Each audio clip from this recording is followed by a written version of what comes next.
nous vous informons que ce programme est déconseillé aux moins de 10 ans. Un couple de millionnaires abattus dans leur salon. C'était de loin la scène la plus sanglante que j'ai jamais vue. On ne s'attend pas à un événement d'une telle ampleur dans une petite ville comme Hanford. Une ville tranquille se retrouve en proie à la terreur. Est-ce qu'on a affaire à un groupe de forcenés qui tirent sur n'importe qui? Je ne dormais plus que d'un œil. J'ai mis du temps à retrouver le sommeil. Le mal prend un visage inquiétant.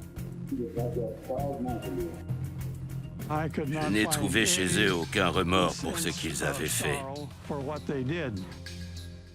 Sur les terres agricoles les plus fertiles pousse parfois de la pourriture. C'est tout de suite dans Crime en haute société.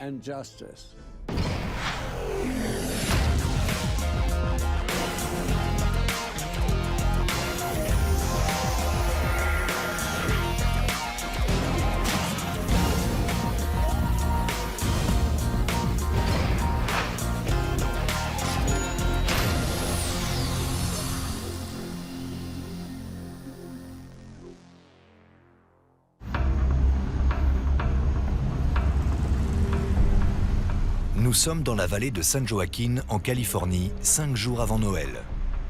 Tiffany Yoakum, jeune étudiante de 21 ans, fait une découverte macabre dans la ferme familiale.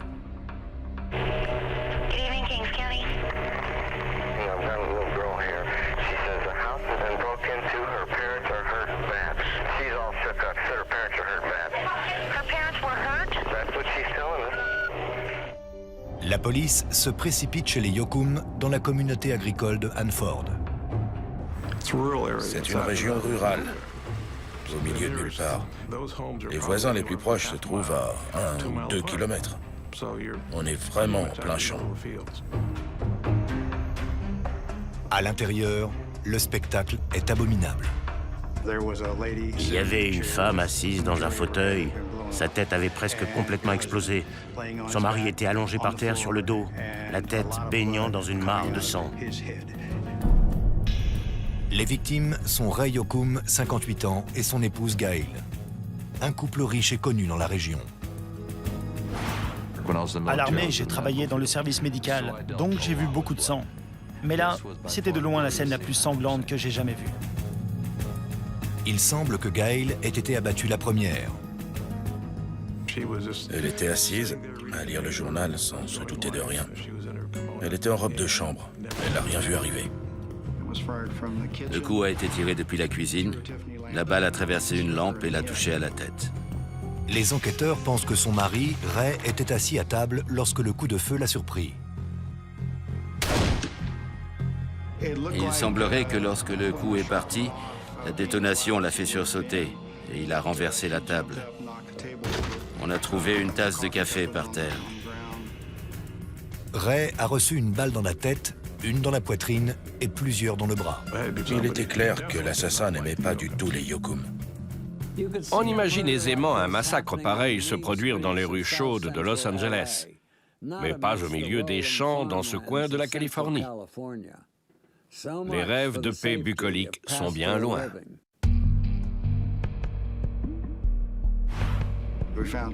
On a retrouvé 2 cartouches vides sous le bar et une dans le broyeur de l'évier, au-dessus des pluchures de carottes. Les blessures de Ray semblent avoir été causées par un fusil automatique de calibre 22, mais celles de Gail proviennent d'une arme de plus gros calibre. Cette arme avait vraiment fait de gros dégâts. Ça ne pouvait pas provenir d'un calibre 22. Pour les enquêteurs, 2 armes signifient 2 tueurs. Mais sans trace, l'enquête a du mal à démarrer. C'est d'autant plus frustrant qu'on a affaire à des meurtriers qui ont pris le temps de nettoyer la scène de crime après leur passage. Les seules empreintes retrouvées dans la maison sont celles des victimes, de leur fille Tiffany et de leur fils Kevin, 18 ans, qui vit à l'autre bout de la ville. Les seules empreintes que j'ai trouvées étaient celles de la famille. J'étais vraiment frustré de ne rien trouver d'autre dans une maison aussi grande. On ne savait pas dans quelle direction chercher. La maison ne comporte aucune trace d'effraction. Mais là encore, dans un endroit comme Hanford, les voisins se font une entière confiance et il n'est pas difficile d'entrer dans les maisons. Gail et Ray Yokum, comme beaucoup de gens à cette époque-là, surtout à la campagne, ne fermaient pas leurs portes à clé. Apparemment, le meurtre n'était pas la seule intention des criminels. On a retrouvé les tiroirs et les armoires ouverts, des papiers et des objets par terre. Apparemment, quelqu'un cherchait quelque chose dans cette maison. Ça aurait pu être un cambriolage qui avait mal tourné. J'avais déjà été appelé dans cette maison pour des cambriolages. Le vol concernait de petites choses. Des bijoux, des colliers, des bracelets, des montres, des bagues. Les enquêteurs interrogent les voisins. Mais les fermes sont très éloignées les unes des autres. Et personne n'a rien vu ni entendu. Toute la famille était sous le choc. On ne comprenait pas ce qui s'était passé. Tiffany explique à la police que lorsqu'elle a quitté la maison vers 19h, son père regardait la télé et sa mère tricotait. 3 heures plus tard, elle retrouvait ses parents assassinés. Tiffany n'avait aucune idée de qui avait pu faire une chose pareille. J'ai vu Tiffany le soir du drame. Elle ne parlait pas. Elle pleurait. Elle était abasourdie. Elle était en pleine détresse. Les enquêteurs doivent savoir si c'est à cause de leur fortune que les Yokum ont été pris pour cible. Le patrimoine de la famille de Ray s'élève à près de 18 millions de dollars. Ils possèdent également un bar à Hanford, 2 restaurants à Morro Bay et plusieurs propriétés en location. On a eu un peu peur, on avait beaucoup d'argent, on était assez populaire et on connaissait tout le monde. Ray et Gail étaient multimillionnaires et leurs 250 hectares de terre valaient à eux seuls plus de 4 millions de dollars. Dans leur communauté, leur fortune était très importante. Et ils participaient à tous les événements régionaux. À Hanford, en Californie, il existe un grand fossé entre les familles aisées, qui possèdent les terres, et les gens moins riches, qui y travaillent. Ça aurait pu être un ouvrier mécontent, on ne savait pas. Ce n'était que des suppositions. Mais il y a aussi des rumeurs sur un mobile plus sombre. Il existait une sorte de culte satanique dans la région, des agissements et des croyances bizarres qui auraient pu mener à une tragédie comme celle-ci. On en arrivait à se demander, suis-je en sécurité chez moi? Ou a-t-on affaire à quelqu'un qui abat ses victimes au hasard? Lorsque l'affaire est rendue publique, les habitants de la vallée prennent l'habitude de fermer leurs portes à clé et de garder en permanence une arme à portée de main. C'était une affaire sans précédent. Les gens étaient vraiment choqués par la brutalité de ce double meurtre. Vous savez, Hanford était une petite ville agricole très tranquille. Il ne se passait pas grand-chose à Hanford. Il y avait un vieux cinéma. Mais à part ça, tout se passait surtout le vendredi, comme les matchs de foot ou de basket. C'était une petite communauté où tous les habitants avaient grandi ensemble. On vivait au même endroit pendant une vingtaine ou une trentaine d'années. Donc on se connaissait tous et on était presque tous bons amis. Le fait que des gens comme eux, importants et appréciés, soient abattus dans leur propre maison, a installé un sentiment d'insécurité, surtout chez ceux qui vivaient en pleine campagne. Mais la police n'a rien pour rassurer les habitants. Ni suspect, ni mobile, et pas la moindre piste. Les Yokum étaient sans doute rois sur leur terre. Mais lorsqu'on vit sur un terrain de 250 hectares, personne ne peut entendre crier. Une vengeance diabolique rôde dans les champs de coton de Hanford. Cette affaire sans précédent va mettre les nerfs de la police à rude épreuve. 5 jours avant Noël, Ray et Gail Yokum sont assassinés dans leur maison en pleine vallée centrale, en Californie. On ne s'attend pas à un événement d'une telle ampleur dans une petite ville comme Hanford, en plein cœur de la Californie. Les seules preuves retrouvées sur les lieux sont 3 douilles de calibre 22. Les assassins ont vraiment été très méticuleux. Je me souviens m'être dit, j'espère qu'on va y arriver. Les autopsies permettent d'évaluer l'heure de la mort entre 21h30 et 22h. Elles révèlent aussi la brutalité du crime. La personne qui a tué Ray a maintenu son arme sur sa tête et a pressé la détente plusieurs fois pour s'assurer qu'il soit vraiment mort. 48 heures après le double meurtre, les enquêteurs sont toujours à la recherche d'un début de piste. Et les membres de la famille Yokum se font discrets. On se disait que les meurtriers en avaient peut-être après notre famille. On ne savait pas ce qui se passait. La première chose qu'on ait faite, c'est d'engager du personnel pour la sécurité. On avait des gardes du corps, et mon beau-père aussi. Je devais présenter ma carte d'identité pour rentrer chez moi. On avait vraiment peur à ce moment-là. Je ne dormais que d'un œil. J'ai mis du temps à retrouver le sommeil. Les habitants les plus éminents de la commune vivent dans la terreur. Et la police subit une pression énorme pour retrouver les tueurs avant qu'ils ne frappent à nouveau. Ils se mettent alors à chercher des indices dans le passé de la famille Yokum. Le père de Ray, Adley Yokum, fut l'un des premiers à s'installer dans la vallée. Il avait quitté l'Oklahoma au plus fort de la Grande Dépression, avec seulement $10 en poche. Adley Yokum a installé sa famille ici pour prendre un nouveau départ. Il connaissait un peu l'agriculture et c'est pour ça qu'il s'est installé ici. Pendant 6 ans, Adley et ses 4 fils travaillent sans relâche dans les champs de coton. Mon grand frère ramassait entre 300 et 350 kilos de coton par jour. Un ouvrier moyen n'en ramassait pas plus de 200 kilos. Il était vraiment très bon. Je les entendais dire que les temps étaient durs, qu'il était difficile d'acheter à manger, d'élever une famille. Tous les garçons travaillaient pour aider. Enfin, en 1942, la famille a amassé suffisamment d'argent pour acheter une vieille maison entourée de 26 hectares de terre pour cultiver leur propre coton. Mon père les poussait vraiment, il travaillait dur. La plupart des familles de la région ne travaillaient pas aussi dur. Adley a commencé à louer des terres pour ensuite les acheter. Et assez rapidement, il a fini par avoir une très grande propriété. Depuis son adolescence, Ray est un agriculteur appliqué et passionné. Ray Yokum était réputé pour ses champs de coton les plus beaux du comté de Kings. Ces sillons étaient si réguliers que l'eau s'y écoulait en ligne parfaitement droite. Si quelqu'un était capable de changer la terre en or, c'était bien Ray. Les Yokum étaient une famille d'agriculteurs qui avaient réussi. Et ils avaient obtenu cette réussite à la sueur de leur front. Ils l'avaient mérité. Les Yokum se diversifient et commencent à cultiver également du blé et des haricots. Rapidement, la famille ramasse l'argent à la pelle. Le travail de la terre était sans aucun doute une passion pour Ray. Mais avec Gail, ils savent aussi prendre du bon temps. Et vu l'argent qu'ils gagnent, ce n'est pas un problème. À peu près tous les week-ends, on sortait. Ray avait une voiture de course, il avait également un hors-bord, avec lequel il faisait aussi des courses. Gail adorait le tennis. Elle jouait presque tous les jours. Ils aimaient aussi le ski. Ils avaient une propriété sur les pistes. Les Yokum côtoient les personnalités les plus en vue de la vallée.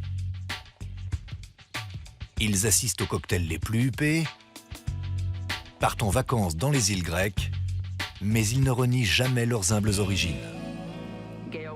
Gail avait une place importante dans l'organisation pour la jeunesse agricole et était très active dans les associations de parents d'élèves. Pendant plusieurs années, elle a aussi fait partie d'autres groupes en faveur des enfants handicapés. L'empire des Yokum continue de s'étendre et tout semble leur réussir. Mais il y a un mouton noir à la ferme qui menace de réduire à néant toutes ces années de dur labeur. Avant leur mort prématurée, Ray et Gail Yokum semblent avoir atteint la réussite. Une exploitation prospère, une fortune s'élevant à plusieurs millions de dollars et beaucoup de temps libre. Mais les enquêteurs découvrent qu'ils avaient malgré tout un gros problème que l'argent ne pouvait pas résoudre, leur fils, Kevin. En voyant Kevin, on aurait dit un enfant de cœur. Mais ce n'était pas le cas, il avait vraiment des problèmes. Kevin était très discret. Quand je le voyais à l'école, il disait bonjour, mais gardait toujours les yeux baissés. Je ne crois pas qu'il ait eu des problèmes jusqu'à l'adolescence. Quand il était petit, il était adorable. Et ensuite, j'imagine qu'il a commencé à avoir de mauvaises fréquentations. Alors que Tiffany travaille dur et réussit très bien à l'école, son petit frère Kevin est complètement différent. Il n'a jamais vraiment travaillé sur l'exploitation. Tout ce que Ray lui laissait faire, c'était passer le balai, nettoyer, faire le ménage. Et Kevin détestait ça. Son père était très exigeant. Il voulait que son fils travaille dur, comme lui et sa famille l'avaient fait avant lui. Kevin ne semble pas avoir hérité de ce gène. L'adolescent ingrat n'a pas l'intention de se fatiguer. Il préfère profiter simplement de la fortune de ses parents, aller à la plage et faire la fête avec ses amis.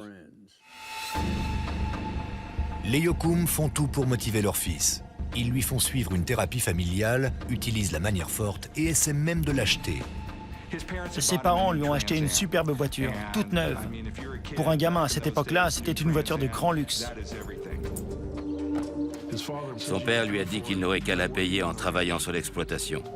Mais il ne l'a pas fait. Donc, qu'a fait son père? Il lui a repris la voiture. Ray était un père assez sévère. Et Kevin le supportait mal. Kevin a rétorqué, « Si je ne peux pas avoir la voiture, personne ne l'aura. » Il a pris un maillet et il a commencé à taper dessus. Il a crevé les pneus. Voilà le genre de problème que Ray pouvait rencontrer avec Kevin. À 15 ans, Kevin quitte le domicile familial pour aller s'installer chez des amis. Ses parents et lui ne s'adressent presque plus du tout la parole. Je pense que ses parents ont été tout aussi soulagés que lui par ce départ. Ils n'avaient plus aucun contrôle sur lui. Je sais que Ray avait fini par avoir un peu peur de lui. Tout ça nous a interpellés. On se posait des questions sur lui. La police convoque Kevin pour l'interroger. Celui-ci admet qu'il avait une relation difficile avec ses parents, mais il nie formellement avoir un quelconque rapport avec leur assassinat. Les enquêteurs découvrent ensuite qu'en effet, il a un alibi solide. Des dizaines de témoins affirment l'avoir vu en ville avec Tiffany au moment du meurtre. Kevin mangeait au restaurant avec Tiffany ce soir-là. Tiffany cherchait à réconcilier Kevin avec leurs parents. Tiffany voulait qu'ils viennent passer Noël avec eux pour que la famille soit réunie. Mais Kevin n'était pas très coopératif. Il n'en avait pas envie. Kevin est donc écarté de la liste des suspects et les enquêteurs retournent à la case départ.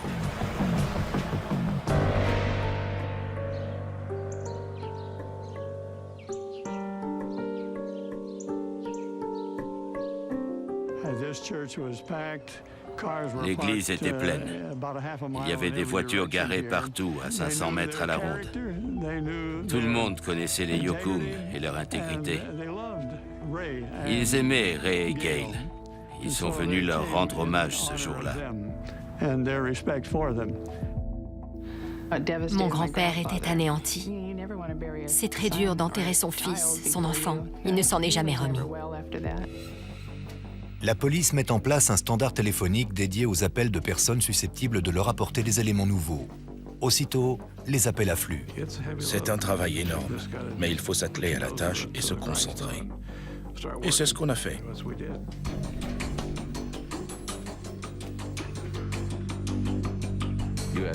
Certaines personnes étaient persuadées qu'il s'agissait d'un crime lié à un culte ou d'un cambriolage. Mais personne n'avait rien pour corroborer ces hypothèses. Mais un appel anonyme attire l'attention des enquêteurs. Quelqu'un a appelé pour dire qu'il avait des informations sur le coupable. Il avait le nom des personnes impliquées. La personne conseille aux policiers de surveiller de près John Cox et Jamie Spanky, deux jeunes gens du coin. Spanky, un lycéen de 17 ans, a déjà été arrêté pour avoir tenté de tuer son beau-père. Il a sonné à la porte, son beau-père a ouvert et il lui a tiré dessus à 5 reprises. Le beau-père a survécu, Spanky a échappé à la prison parce que selon les autorités, il avait subi des violences. Le soir où les Yocum ont été assassinés, Jamie dit qu'il était avec sa petite amie et celle-ci confirme l'alibi à la police. On a donc demandé à Jamie et à sa petite amie de venir au poste de police pour vérifier leur alibi. Ils disaient avoir passé la soirée ensemble. On leur a demandé s'ils connaissaient John Cox et ils ont répondu que oui. Cox, lui aussi, a une réputation trouble. C'était un type un peu fou, qui avait un comportement étrange. Une fois, il avait dit à un de ses professeurs qu'il voulait devenir tueur à gages. Cox n'était absolument pas nerveux, tout comme Spanky. And there are some people talking. Talk is bull. Okay. How do you know the person's not saying that? It's not trying to save their own ass. Well, that's crossed my mind too, but I think that we've got some pretty accurate information. Again, you might not, because I didn't do it. I mean, I don't care what anybody says. I couldn't walk into somebody's house and shoot them. That's not me. Il avait une image de voyou. Si on n'était ni un grand sportif ni un bosseur, on passait pour un voyou. Il avait cette image. J'avais l'impression qu'ils en savaient plus que ce qu'ils nous disaient. Mais comment les faire parler? Les policiers fouillent la voiture de Spanky et ce qu'ils y trouvent a de quoi les étonner. Une douille de calibre 22. Les experts en balistique la comparent alors aux douilles trouvées sur la scène de crime. Une douille utilisée comporte des stries laissées par l'arme qui a servi à tirer. Et là, les stries correspondaient parfaitement. J'en ai immédiatement conclu que la balle avait été tirée par l'arme du crime. J'étais absolument ravi. Je me suis dit qu'on était sur la bonne piste. Spanky devait forcément savoir quelque chose puisque la douille avait été retrouvée dans sa voiture. Il devait avoir une explication. On pourrait croire que les jeunes gens de Hanford aiment boire des bières, traîner dans les villages et faire la cour aux jeunes filles, pas qu'ils assassinent d'honnêtes gens dans leur salon. Quelle charmante image de la vie à la campagne. Et l'affaire est sur le point de devenir encore plus troublante. Quand les enquêteurs découvrent que la douille trouvée dans la voiture de Spanky correspond à l'arme du crime, ils sont convaincus que le jeune homme de 17 ans en sait plus qu'il n'en dit. Il répétait que non, qu'il n'avait rien fait et qu'il ignorait comment cette douille était arrivée là. Il avait peut-être pris quelqu'un en voiture et elle serait tombée de sa poche. Il essayait de trouver des raisons pour expliquer ça. Puis, il a fini par demander à parler à son père. Mais avant de laisser M. Spanky parler à son fils, les enquêteurs emploient un stratagème éprouvé. Ils mentent et racontent au père de Jamie que son fils est déjà passé aux aveux. Pensant n'avoir plus rien à perdre, M. Spanky raconte tout ce que Jamie lui a dit à propos de son implication dans le meurtre.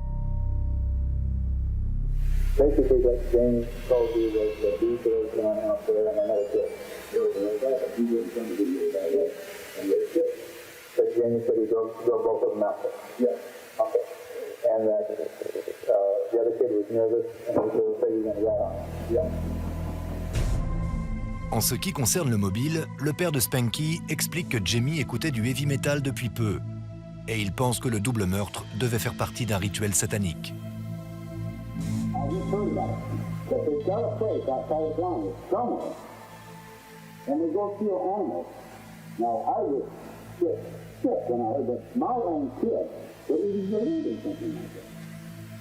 Just like that Charles Manson did. He was in that cold here, and he got those other people that believe in him and so forth, and those kids, stuff that he told them to do, and they really, I don't think they even realized what the hell they were doing. For instance, the doctor came in, he is willing to help us and tell us. Le père entre dans la pièce et évidemment il y a des micros. Je suis dans la pièce à côté pour écouter. Le père dit à Jamie, ils ont tout découvert. Ils m'ont dit qu'ils savent tout, donc je leur ai raconté ce que tu m'as dit. Et Jamie lui a répondu, tu as fait quoi? C'est un coup dur pour Spanky, dénoncé par son propre père. Le jeune homme n'a plus qu'une solution pour s'en sortir, il doit passer aux aveux. Il a avoué. Il nous a dit comment ça s'était passé. Jamie avoue avoir emmené John Cox et son meilleur ami, Mark Lawson, en voiture jusqu'à la maison des Yoakum la veille du meurtre. C'est un soir de décembre, il fait nuit, tout est calme. Spanky gare la voiture à une centaine de mètres de la maison. Mark Lawson et John Cox descendent de la voiture. Cox et Lawson s'approchent de la maison à pied, dans l'intention de tuer ses occupants. Mais un simple coup du sort les fait changer d'avis. Ce soir-là, Tiffany était également présente dans la maison. Juste au moment où les garçons s'apprêtent à entrer, Tiffany ferme la porte à clé, comme elle en a pris l'habitude à la fac. Elle ne savait pas qu'ils étaient là, mais ça lui a sauvé la vie. Spanky dit avoir déposé à nouveau Cox et Lawson près de chez les Yoakum le lendemain soir. Et pendant qu'il rentrait chez lui, ils ont mis leur projet à exécution. Ils ont descendu la rue jusque chez les Yoakum, qui étaient chez eux, en train de vaquer à leurs occupations. Gray lisait le journal, Gail regardait la télé. C'est là qu'ils ont fait éruption et les ont abattus.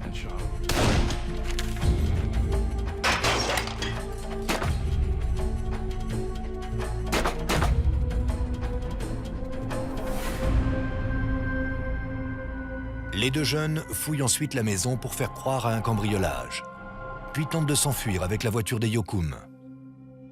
Mais ils ne trouvent pas les clés. Ils rappellent alors Spanky pour qu'il vienne les chercher.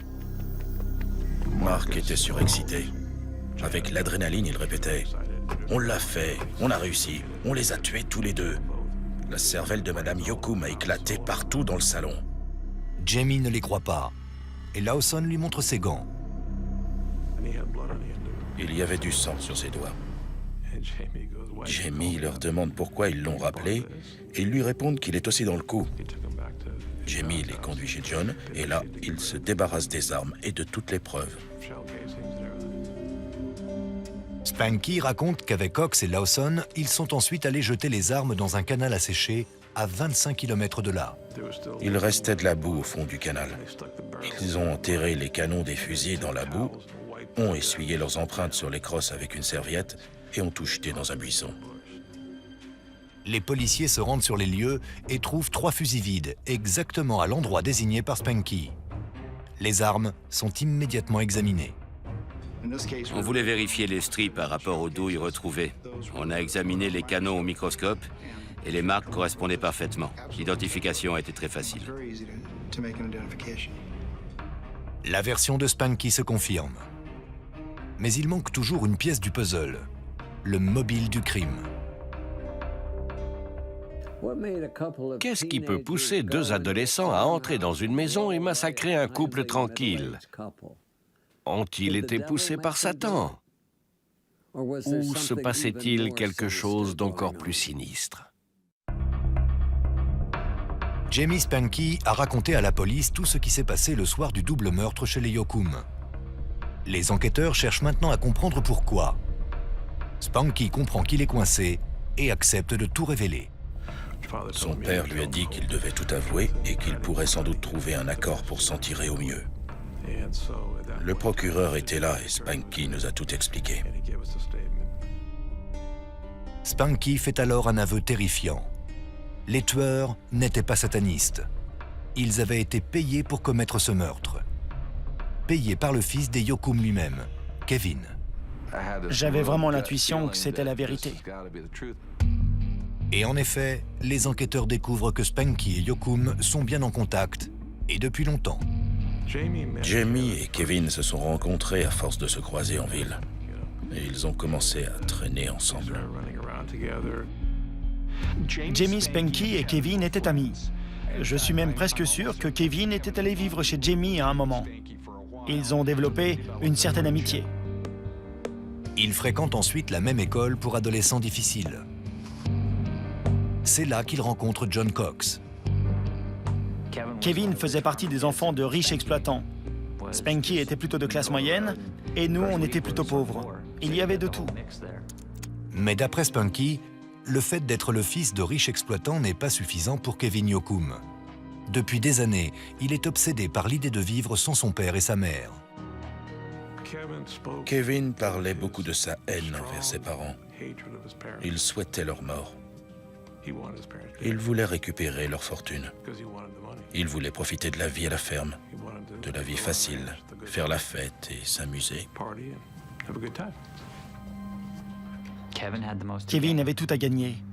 Presque 2,5 millions de dollars pour un gamin de 18 ou 19 ans. Kevin Yoakum avait choisi Spanky parce qu'il savait qu'il avait déjà tiré sur quelqu'un. C'était l'homme de la situation. Mais quand il en a été question, Spanky a dit qu'il ne le ferait pas. Spanky raconte aux enquêteurs qu'il n'avait pas l'intention de tuer lui-même les parents de Yokum. Mais il dit à Kevin connaître quelqu'un qui ferait l'affaire, John Cox. John Cox avait une réputation. Il voulait être tueur à gages. Il se voyait comme un gros dur. Je pense qu'ils prenaient tout ça un peu à la rigolade au début. Et puis, à force d'en discuter, l'idée a pris de l'ampleur. Et c'est devenu un projet sérieux. Spanky dit à Kevin que s'il y met le prix, Cox serait prêt à tuer.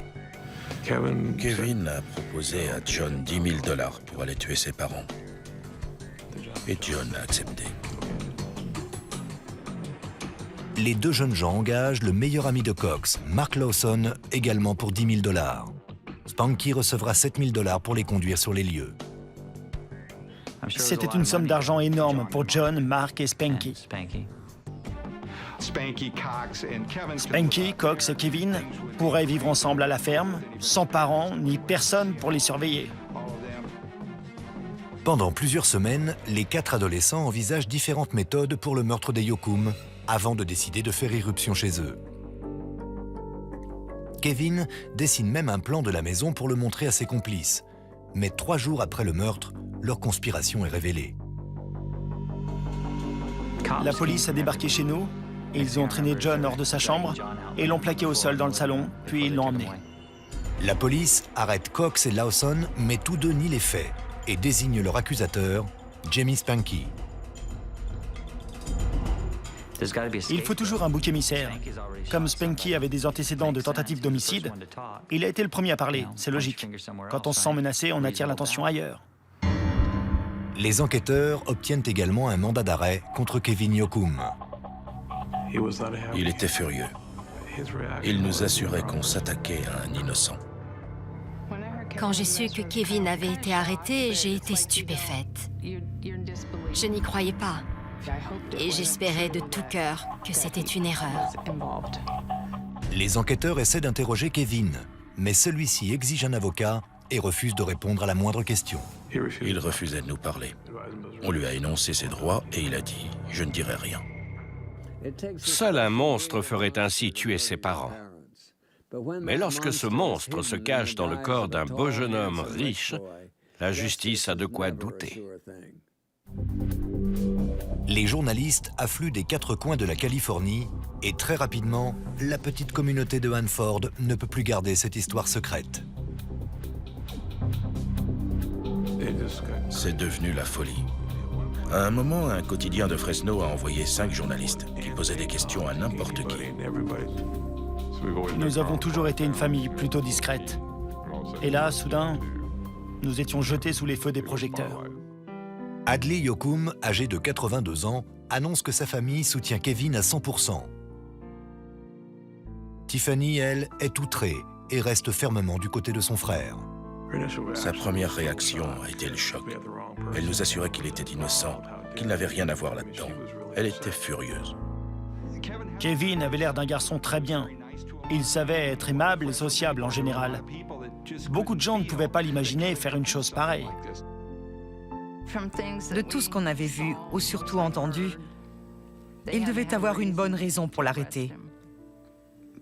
Mais évidemment, on espérait de tout cœur qu'il soit innocent. Quand j'ai appris que Kevin avait été arrêté, ça a été un choc. J'avais entendu des rumeurs, mais j'espérais que ce n'était rien de plus. Mais lorsque Guy Hardin, le pasteur, rend visite en prison à Kevin Yokum et John Cox, l'image des suspects lui semble bien plus menaçante. Ils semblaient n'éprouver aucun remords pour ce qu'ils avaient fait. Ni Kevin, ni le jeune qui avait tiré. Afin de prouver que Kevin a agi pour toucher l'héritage de ses parents, les enquêteurs se procurent le testament des Yokum et l'examinent pour y trouver d'éventuelles empreintes récentes. J'ai découvert des empreintes digitales partielles, mais la seule empreinte exploitable se trouvait au dos de la 8e page, où figurait la liste de ce qui reviendrait aux enfants dans le cas du décès de Monsieur et Madame Yokum. L'empreinte est identifiée et c'est effectivement celle de Kevin Yokum. Cela signifiait que Kevin avait lu le document. Il savait ce qu'il contenait et il savait de quoi il hériterait. Kevin a donc la confirmation que ses parents ne l'avaient pas déshérité et il peut mettre son terrible plan à exécution. 3 mois après le double meurtre, le procureur commence à préparer le procès. Dans une petite ville comme Hanford, dans laquelle l'événement le plus marquant en 10 ans avait été un grand concert de country, le procès Yoakum promet d'être l'événement à ne pas manquer. Un mois après l'assassinat de Ray et Gail Yoakum dans leur salon, Jamie Spanky, qui a servi de chauffeur au meurtrier et a tout avoué, plaide coupable à l'accusation de meurtre au second degré. Il est envoyé dans un centre de détention pour jeunes jusqu'à l'âge de 25 ans. John Cox a commis les meurtres le jour de ses 18 ans. S'ils étaient passés à l'acte la première fois la veille, il aurait été jugé en tant que mineur. Cox, Lawson et Yoakum sont tous jugés en tant qu'adultes pour meurtre et complicité de meurtre. Et pourtant, ils ne montrent toujours pas le moindre signe de remords. En entrant dans la salle, ils rigolaient. Ils avaient l'air de passer un bon moment. Ils faisaient les pitres comme si c'était juste un canular. 2 personnes sont mortes et eux, ça les faisait rire. Les accusés sont jugés séparément. Cox le premier. La défense de John Cox reposait sur le fait de discréditer les aveux de Jamie Spanky. Spanky avait des antécédents, il avait tiré sur son beau-père. Ils ont donc déclaré que c'est Spanky qui avait tiré et non pas John Cox. Mais les aveux spontanés de Spanky ont tendance à mettre en doute cette théorie et la faute revient aux accusés. Le procès de John Cox était intéressant, dans le sens où il s'agissait d'un gosse de 18 ans accusé d'un crime atroce qui ne laissait paraître aucune émotion. Même quand Jamie Spanky a témoigné contre lui. Cox est jugé coupable pour tous les chefs d'accusation et condamné à la prison à vie. Il ne pourra pas prétendre à la liberté conditionnelle avant son 94e anniversaire. Quand le verdict est tombé, il a enfin laissé paraître son côté humain. Il s'est pris la tête dans les mains et il s'est mis à pleurer. Si son but, c'était de devenir un tueur à gages, il a réussi. Après la condamnation de Cox, son complice Mark Lawson décide de plaider coupable et accepte de témoigner contre Kevin Yoakum. Il a déclaré que c'est Kevin qui avait eu l'idée, que John avait accepté et lui avait demandé de l'aider. Et Mark a accepté. Mark était un suiveur. Il n'était pas méchant, mais il semblait n'avoir aucune ambition personnelle. Ça lui convenait d'avoir le second rôle. Il était Robin et John était Batman. Lawson raconte aux enquêteurs que c'est Cox qui a tiré sur Gail Yoakum, mais qu'ensuite, son arme s'est enrayée. Le procureur présente l'arme en question comme pièce à conviction. Ray s'est alors levé pour les arrêter et John a reculé en hurlant à Mark. « Descends-le, tue-le !» Lawson avoue avoir tiré sur Ray Yoakum à plusieurs reprises jusqu'à ce qu'il tombe à terre. John a demandé à Mark de l'achever. Mais Mark répétait qu'il ne pouvait pas, qu'il n'y arriverait pas. John lui a pris l'arme, l'a pointée sur la tête de M. Yoakum et a vidé le chargeur. En échange de son témoignage, Lawson obtient une peine de seulement 8 ans en centre de jeunes détenus. Mark Lawson a assassiné Ray Yoakum et a été libéré à l'âge de 25 ans. S'il était jugé aujourd'hui avec le durcissement des lois, il serait encore en prison. 18 mois après le meurtre de ses parents, Kevin Yoakum rejette l'offre de plaider coupable. L'affaire est renvoyée devant le tribunal. Je me suis dit que ça allait être un sacré procès. Il y avait de l'argent, un héritage, un fils de bonne famille et un couple de travailleurs respectables et très en vue dans la région. La défense a un atout de taille. La sœur de Kevin, Tiffany, sa plus fidèle alliée. Elle a témoigné en disant qu'elle était convaincue que Kevin n'était pas impliqué dans le meurtre de ses parents. Tout dans son attitude et dans son témoignage indiquait qu'elle soutenait Kevin. Kevin surprend le tribunal en montant lui-même à la barre pour assurer sa défense. Il prétend que ses 3 amis ont agi entièrement seuls. Kevin admet qu'il a sans doute plaisanté avec eux sur le sujet, mais affirme que les 3 autres ont pris leur décision seuls, dans l'espoir qu'une fois ses parents morts, il les invitera à s'installer chez lui. Il est resté à la barre pour le contre-interrogatoire pendant 1 jour et demi. Il répétait très posément « C'est pas moi. Non. » Il a nié tout le long. « Étiez-vous impliqué? Est-ce que c'était vous? » Non, non. Le procès dure 2 mois. Après 9 jours de délibération, le jury déclare Kevin Yoakum coupable d'association de malfaiteurs et d'incitation au meurtre. Il le condamne à 26 ans de réclusion. Mais le jury ne se prononce pas sur l'accusation d'homicide volontaire. Kevin était déçu du verdict, mais il gardait un certain espoir. Mais la chance est en train de tourner pour Kevin. Tiffany a lu dans le journal qu'il avait aussi envisagé de la tuer. À présent, elle accepte de travailler avec la police. 4 mois plus tard, Kevin va en appel. Il est à nouveau jugé pour meurtre. Mais cette fois, c'est sa sœur qui tient le devant de la scène. Le moment le plus fort du procès est le témoignage de Tiffany. Elle, qui a été le meilleur soutien de Kevin, renonce finalement à son rôle de grande sœur. Après la découverte du corps de leurs parents, Tiffany a serré son frère dans ses bras et Kevin s'est mis à pleurer. Au procès, on lui a demandé si elle pensait qu'il avait joué la comédie. Elle a répondu « Sur le moment, non. Mais maintenant, oui.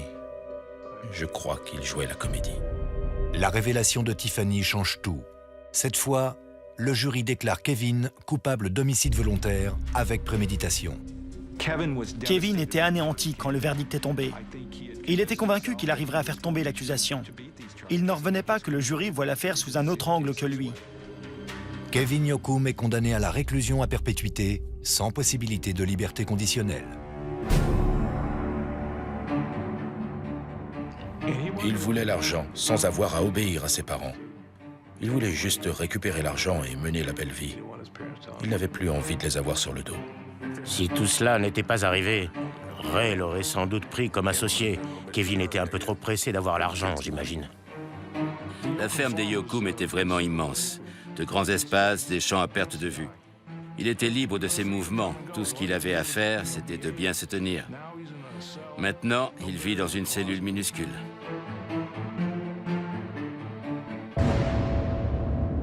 Qu'il grandisse dans un bel appartement ou dans une ferme, un enfant gâté reste un enfant gâté. Pour Kevin, une vie passée en prison lui servira sans aucun doute de leçon. C'était Dominique Den, merci de nous avoir suivis.